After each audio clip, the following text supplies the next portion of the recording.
பொதுவாகவே கம்யூனிஸ்டினுடைய குணம் எப்படின்னு பார்த்தீங்கன்னா, கூட்டணின்னா அவங்க ஒன்று இருப்பாங்க. ஆனா அதை தாண்டி ஒரு இஷ்யூ ஜெனரலா ஒரு இஷ்யூ பேஸ்டு ஏதாவது தமிழகத்துல வருது, இல்லன்னா அந்த அரசுல வருது அப்படின்னா, முதல்ல எதிர்த்து குரல் கொடுப்பவங்க கம்யூனிஸ்ட்டா தான் இருப்பாங்க. ஆனா இப்போதைய அந்த அரசில் கம்யூனிஸ்டுகளின் குரல் ஏன் கேட்கப்படல? அதாவது அ ட்ரெடிஷனல் பாரம்பரியப்படி பார்த்தீங்கன்னா, திமுகவும், காங்கிரஸும் நீங்க சொன்ன போல எப்பவுமே பின்னி பிணைஞ்சிருக்காங்க. கம்யூனிஸ்டும், காங்கிரஸும் முதல்ல அடிச்சுக்கிட்டு இருந்தாங்க. 30, 40 வருஷமா. நீங்க கம்யூனிஸ்ட் நீங்க எங்கேயே பார்த்தீங்கன்னா கம்யூனிஸ்ட் அல்லது காங்கிரஸ், கம்யூனிஸ்ட் அல்லது காங்கிரஸ். பட் திமுகவும், காங்கிரஸும் கொஞ்சம் கிட்ட வர வர கம்யூனிஸ்ட் வந்து ஒரு ஒரு சுருங்க கம்யூனிஸ்ட் அந்த இயக்கமே சுருங்க அவங்களுக்கு அவங்களுடைய குரல்கள் மக்களுடைய பிரதிநிதின்னு அவங்க கொடுக்குற குரல்கள் ரொம்ப கம்மியாயிடுச்சு. ஒரு காலத்துல வந்து இந்திய பாராளுமன்றத்துல 53 to 58 எம்பிஸ் இருப்பாங்க எப்பவுமே, கம்யூனிஸ்ட் எம்பிஸ். அது இப்ப கம்மியாகி 4-5 ஆயிடுச்சு. அந்த 4-5லயும் பெரும்பாலும் தமிழ்நாடுல இருந்தா அவங்களுக்கு காங்கிரஸ், கேரளா இருந்து ஒரு 1, 2, 3 வந்து தமிழ்நாடுல இருந்து இது மாதிரி ஆயிடுச்சு. ஸோ உலகம் எங்கும் ஒரு தேசிய அளவுல கூட அவங்க ரொம்ப கம்மி சுருங்கிட்டாங்க. ஸோ இப்போ வந்து இப்ப இருக்கிற மாநில அரசு ஓரளவுக்கு கம்யூனிஸ்டுடைய குரல்களை அவ்வளவு பெருசா அவங்க கேட்கல. காங்கிரஸோட குரலை கேட்பாங்க, ஆனா கம்யூனிஸ்டோட குரலை அவ்வளவு கேட்க மாட்டாங்க. ஆனா டெல்டா பொறுத்த வரைக்கும் இந்த காங்கிரஸ், கம்யூனிஸ்ட் எல்லாமே ஒரு படிச்ச இடது சார்பியர் அதிகம். ஆனா இப்ப இந்த எஸ்.ஜி. ரமேஷுடைய நுழைவுடன் அந்த கொஞ்சம் வலது சார்பியமும் வலது சார்பியம் கூட மக்களுக்காக தான் நாங்க இருக்கிறோம். ஒரு கம்யூனிஸ்ட் குடும்பத்திலிருந்து ஒருத்தர் எடுத்து மக்களோட பிரதிநிதி ஆக்குறது நாங்க முனைந்து வரோம்னு சொல்றது நாகையில வந்து ஒரு பெரிய நல்ல விஷயம்.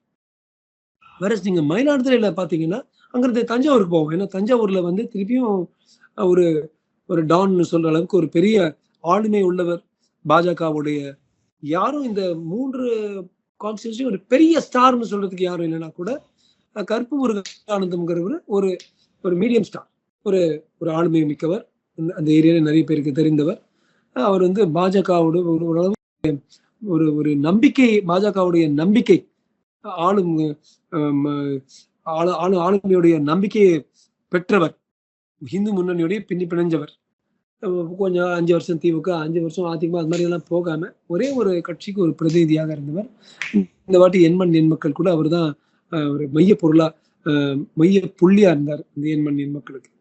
அவருடைய மற்ற கேண்டிடேட்ஸ் இப்போ ஒரு சிவனேசன் இருக்காரு, அல்லது முரசொலிங்கிறவர் திமுகவால இருக்கப்பட்டவர். அவர் வந்து அவருடைய தொகுதி வந்து தென்னங்குடி.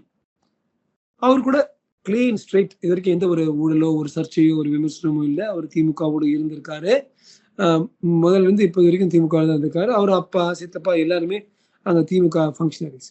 ஸோ ஒரு நல்ல பேரை கொண்டு வந்திருக்காங்க. பழனி மாணிக்கம் வந்து அப்படி நிக்க வச்சிருக்கலாம். பழனி மாணிக்கம்ங்கிறது 6 முறை அதே தொகுதியில இருந்து எம்பியா இந்த பாராளுமன்ற இதுவா இருந்து ஒரு முறை அவர் வந்து மினிஸ்டர் ஆஃப் ஸ்டேட், அதுவும் ஃபைனான்ஸ் அண்ட் ரெவன்யூ கூட இருந்திருக்காரு, ஒரு மத்திய அமைச்சரா கூட இருந்திருக்காரு அவங்க கூட்டணியில. ஸோ அந்த அளவுக்கு ஒரு ஆளுமை உள்ளவரையும் உட்கார வச்சு அவருக்கு பதிலா இவரை நிக்க வச்சிருக்காங்க. யாரு? முரசொலி. ஸோ தஞ்சாவூர்ல போர் வந்து இரு துருவங்கள் தான். ஒரு பக்கம் கருப்பு முருகானந்தம், ஒரு பக்கம் முரசொலி. சரி, இப்போதைக்கு என்ன கேட்டீங்கன்னா ஆல்மோஸ்ட் ஈக்குவல் சொல்லுவேன். ஆனா ஒரு பக்கம் சாயணும்னா அதுக்கு ஒரு முக்கியமான விஷயம் சொல்ல போறீங்க சிவா. இங்க வந்து திருப்பி நம்ம சமுதாயத்துக்கு தான் வரணும். சமூக நீதி, சமுதாயம் என்பதே இல்லை, சாதி என்பதே இல்லைன்னா சொல்ல முடியாது. எல்லா இடத்துலயும் அந்த கணக்கு போட்டு பாத்தீங்கன்னா முக்குளத்தோர் பெரிய அளவுக்கு இங்க இருக்காங்க. பெரிய அளவுக்கு முக்குளத்தோர் டெல்டா. அதுக்கப்புறம் நம்ம பட்டியல் சகோதரர்கள். அதனாலதான் நாகை கூட பட்டியல் தொகுதி தான். ஆனா டிடிவி தினகரன்ங்கிற ஒரு பெரிய ஆளுமை வந்து நம்ம தேசிய ஜனநாயக கூட்டணியில் அவர் வந்ததுனால முக்குளத்தோருக்கு இவர் போன்ற ஒரு தாக்கம், அப்பேற்பட்ட ஒரு தாக்கம் நான் பார்த்ததே இல்லை. நான் வந்து பல இடங்கள்ல கோயிலும் கேட்டேன், சிவகங்கையிலையும் கேட்டேன், சென்னையில கேட்டேன், நாகப்பட்டினம் எங்க ஃபோன் பண்ணி கேட்டேன், திருத்துறைப்பூண்டியில் ஒருத்தர் இருக்கு. அவர் சொன்னாங்க, எல்லாரும் சொன்னாங்க, அவர் வந்துட்டு போனா முடிஞ்சது போதும், அப்படியே ஓட்டு வந்துடும். எதுக்காக அவர் அவ்வளவு ஒரு எம்ஜிஆர் மாதிரி அவர் பார்க்கப்படுகிறார்? ஏன்னா அவர் சிரிச்சுக்கிட்டே இருக்காருங்க. அவர் தான் எங்களுக்கு புன்னகை மன்னன். நீங்க அவர் அடிங்க, சிரிச்சுக்கிட்டே திருப்பி அடிப்பாரு.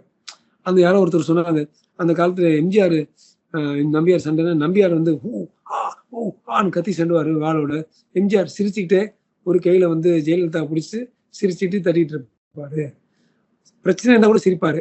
இடுக்கன் வருங்கால் நதிகள். அதை வந்து டிடிவி தினகரன் செய்யறாருங்கிற காரணத்தினால ஒரு சமயத்துல வந்து சென்ட்ரல் கவர்மெண்ட் வேற மாதிரி இருக்கும்போது கூட அவர் முடக்கும் போது நொறுக்கும் போது கூட சிரிச்சிட்டு இருந்தாரு. அவங்க எல்லாம் சொன்னாங்க, செந்தில் பாலாஜி வந்து அரெஸ்ட் ஆகும் போது இடி வந்தோடனே அவங்களை பார்த்து அழுது கையை காலை தட்டிட்டு அந்த வீடியோ வைரலா போயிட்டு இருந்துச்சு. என்ன பிடிக்க வந்தாங்க சின்ன பையன் மாதிரி அழுதுட்டு இருந்தாரு. ஆனா டிடிவி தினகரன் வந்துட்டாங்களா, நான் பூஜை பண்றேன் வந்து பார்க்கணும், ரெய்டு பண்ணிட்டோம், நம்ம பாத்துக்கலாம், ஜாலியா சிரிச்சுட்டே போனாரு. அவர் வந்து சிரிக்காம நாங்க பார்த்தது இல்லை, அவர் புன்னகை மன்னனுங்கிறாங்க. சோ இவர் வந்து நாகை, மயிலாடுதுறை, தஞ்சாவூர் தொகுதிகளில் வந்து ஒரு அளவுக்கு அவர் வந்துட்டு போனார்னாலே அந்த முக்குளத்தோர்ல வந்து ஒரு கன்சாலிடேட் ஆகும். அந்த முக்குளத்தோர் கன்சாலிடேட் ஆனாங்கன்னா கருப்பு முருகானந்தன் ஐயாவுக்கு வந்து பாஜக வந்து அவர் சைடு அந்த சார்பியம் டிப் ஆகுங்கிறது உண்மை. அதே போல அவர் வந்துட்டு போனாருன்னா நாகையில இருக்கிற ஆட்கள் கூட, எப்படி ரமேஷ் கோவிந்துக்கு ஆல்ரெடி ஓரளவுக்கு எஸ்ஜிஆருக்கு கம்யூனிஸ்ட் சப்போர்ட் இருக்கு, இவர் வர்றதுனால அந்த பக்கம் போறதுக்கு வாய்ப்பு இருக்கு. ஸோ இந்த 3 தொகுதிகளை வந்து 2 தொகுதிகளுக்கு டிடிவி தினகரனும் அண்ணாமலை அவர்களும் 2 பேரும் வந்தாங்கன்னா ஒரு ஜெனரல் வாக்காளர்களும் சரி, முக்குளத்தோர் வாக்காளர்களும் சரி, இந்த பக்கம் வந்து 2 இடங்கள்ல வந்து ஒரு சரிவு, வலது பக்கம் சரிவு வர்றதுக்கு வாய்ப்பு இருக்கு. இப்ப 3வது இடம் பாத்தீங்கன்னா மயிலாடுதுறை. சார் எனக்கு ஒரு டவுட் சார், டெல்டா பகுதியை பார்க்கும்போது பொதுவாகவே இங்க டெல்டா பகுதியில மிகப்பெரிய பிரச்சனைனா அது காவிரி பிரச்சனை தான். நான் டெல்டாக்காரன் அப்படின்னு சொல்லப்படுற தமிழக முதல்வர் இதற்கான ஸ்டெப்பை ஏன் எடுக்கல? இது மாதிரி காவேரி, கச்சத்தீவு, மெஃபென்டர்மின் அது மாதிரி சொல்லிட்டே போகலாம். சூடோ எஃபெட்ரின் என்ன பண்றது? அவர் வந்து இன்னும் கொஞ்சம், அதாவது அவர் இன்னும் கொஞ்சம் மும்முரமா இருந்திருக்கணும் காவேரி பத்தி. அவரே டெல்டா, திருவாரூர் அவங்க ஹோம் டவுன். ஸோ இவங்களுக்கு பிரச்சனை இருக்கும்போது அது வந்து அப்பப்போ அந்த பிரச்சனையை பயன்படுத்தி அதுல அரசியல் செய்யறதுக்கு இருக்கிறாங்க தவிர, ஒரு போராட்டம் செய்வோம், அவங்களை எதிர்த்து போராட்டம் செய்வோம் அப்படி இருக்கிறாங்களே தவிர, இது வந்து நம்ம இது கொஞ்சம் பெருசா எடுத்து தீர்த்து வச்சு காவேரி பிரச்சனையை தீர்த்த முதல்வர் என்கிற ஒரு பேரை வந்து இவர் எடுத்தாருன்னா நல்லா இருக்கும். ஆனா காவேரி பிரச்சனையை வைத்து அரசியல் செய்து வாக்கை எடுத்த முதல்வர் தான் எல்லாரும் பேர் வாங்கிட்டு போறாங்க.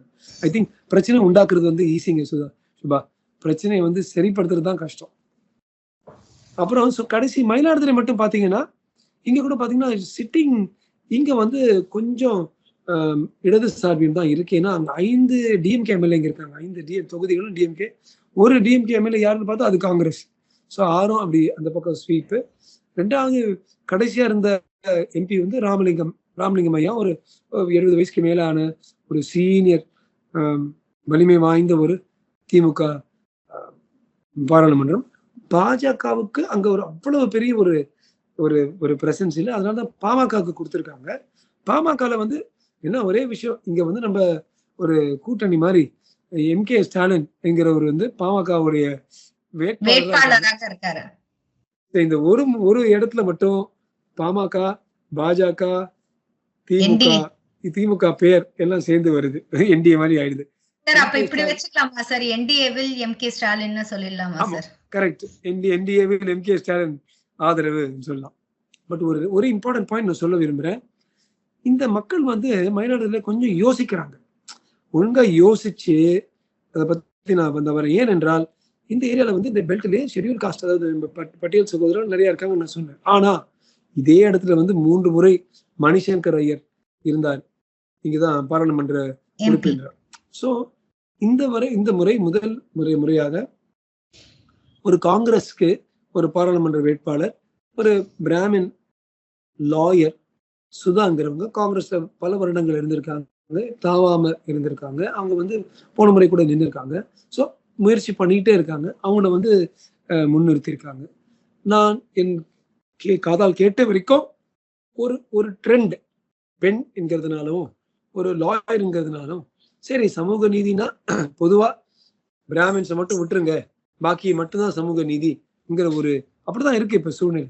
அந்த சூழ்நிலை அதுக்கு வந்து ஒரு விதிவிலக்கா மயிலாடுதுறை இருக்குன்னு சொல்றதுனால அந்த காங்கிரஸ் பெண் வேட்பாளர் சுதாங்கிறவங்களுக்கு கொஞ்சம் ஒரு ஷிஃப்ட் அந்த பக்கம் இருக்கு. யூ மஸ்ட் ரிமெம்பர், இந்த 3 தொகுதிகள்ல தான் ரொம்ப அதிக அளவுக்கு வாக்குகள் வந்திருக்கு. சதவீதம் எல்லாம் 74%, 78%, 73% இது மாதிரி 58, 60 தென் சென்னை, மத்திய சென்னை அது மாதிரிலாம் இல்லை. நல்ல அதிக அளவுக்கு வாக்காளர்கள் வந்து வாக்குகளை வந்து பதிவு செஞ்சிருக்காங்க. ஸோ டு எண்ட் அப் இப்படி யோசிக்கிற ஒரு குரூப், இப்படி வந்து சமூக நீதி நடுவுல பிராமின்ஸ்க்கும் கொடுக்கலாம்னு நினைக்கிற ஒரு குழு, ஏன் நம்ம காவிரி பிரச்சனையை யாரு வந்து தீர்த்து வைப்பாங்க, யாரு நீர்நிலைகளை வந்து இணைச்சு சரிப்படுத்துவாங்க, யாரால மட்டும் இந்த மினிமம் ஆதரவு விலையை ஏத்தி ஒவ்வொரு விவசாயிக்கு வந்து வறுமையை வந்து அவங்க வீட்டுல இருந்து வெளியேற்றுவாங்க, யாராலதான் இது மாதிரி இந்த பொல்யூஷன் மாசு வாரியம் கண்ட்ரோலு, தூர்வாருவது, இந்த துறைமுகத்தை சரிப்படுத்துறது, மீனவர்களுக்கு நல்லது செய்யறது, இது மாதிரி மத்திய அரசுக்கு தான் கொடுத்து பார்ப்போமே, ஒரு மத்திய அரசின் பிரதிநிதியாக இருக்கிற பாஜக தான் கொடுத்து பார்ப்போமே என்கிற ஒரு அந்த ஒரு முனைப்பு ஏற்பட்டுச்சுன்னா அங்க ஒரு மாற்றம் ஏற்படலாம்.